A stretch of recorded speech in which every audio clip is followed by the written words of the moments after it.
Harry did not know much about Dorian Gray. Basil had told Harry very little about the young man.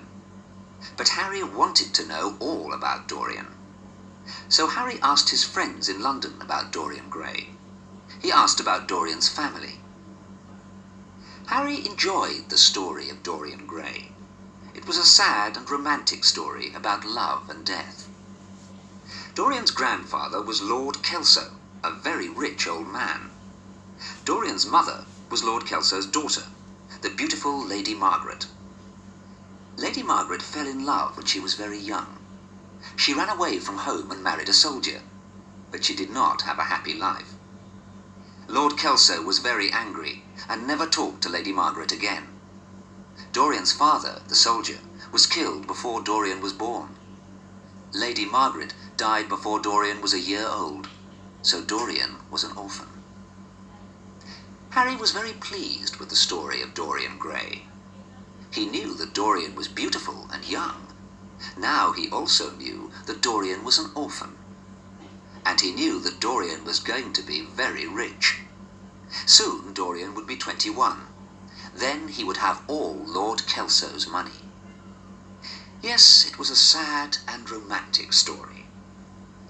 Now Harry was even more interested in Dorian Gray.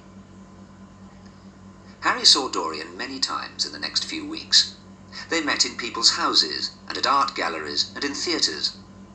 Harry wanted to talk to Dorian. Dorian had listened to Harry in Basil's studio. Harry wanted the young man to listen to him again and again.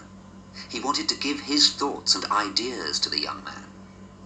So Harry talked and talked. At the theatre and at parties and at dinners. He laughed and played games with words. He said funny things. He said clever things. And he said dangerous things. Everybody listened to Harry. But Harry was not talking to everybody. He was talking to Dorian. Sometimes Dorian smiled. Sometimes his eyes were wide open with surprise.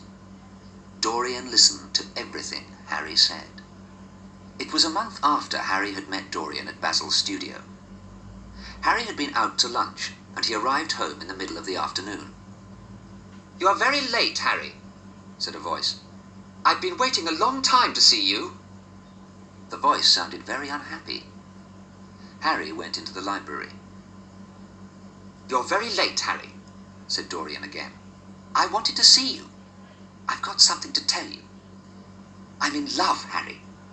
I have to tell you. I'm in love with the most beautiful girl." There was silence. Then Harry said, "Who are you in love with?" "With an actress," answered Dorian. His face became red. "Oh, Dorian," Harry said, sitting down. "All young men fall in love with actresses." "Don't say that, Harry. You haven't seen her." "Who is she?" "Her name is Sybil Vane." "I've never heard of her." "She isn't well known yet," said Dorian. "But everybody will know about her soon. One day she will be famous. She's a wonderful actress." "Oh, is she?" said Harry, lying back in his chair. "Tell me about Sybil Vane. Where did you meet her?" "I will tell you about her, Harry, but you must be kind to me. You mustn't laugh at me. I met her because of you." "Because of me?" said Harry. "Yes. You told me to find out about life.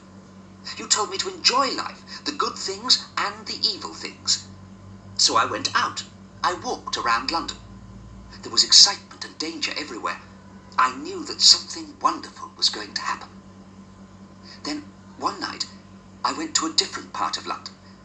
I had not been there before. At about 8:30, I was in front of a dirty little theatre. The manager was standing outside. He was a horrible man. He was fat and dirty. "It's £1 for a ticket, sir," he said. "Buy a ticket for the best seat in the theatre, sir." And he took his hat off. Dorian stopped speaking because Harry had started to laugh. "Don't laugh at me, Harry," he said. "It's cruel of you to laugh at me. I'm telling you how I met Sybil." "The play was Romeo and Juliet by Shakespeare," Dorian went on. "Romeo was a fat, ugly old actor, but Juliet was a beautiful young actress. She was about 17 years old. Her hair was dark brown. Her face was small and pale, like a little flower. Her eyes were large and dark blue. I fell in love with her immediately. I have been to that theatre every night for 3 weeks.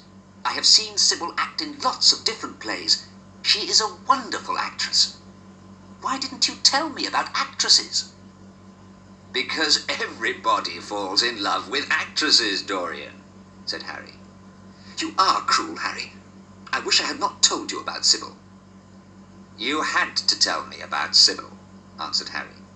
You will always tell me everything that you do. Now tell me more. Oh, Harry, said Dorian, Sybil is wonderful. She calls me Prince Charming. Harry laughed, but he was pleased. Dorian had been a quiet, frightened boy when they met at Basil's studio.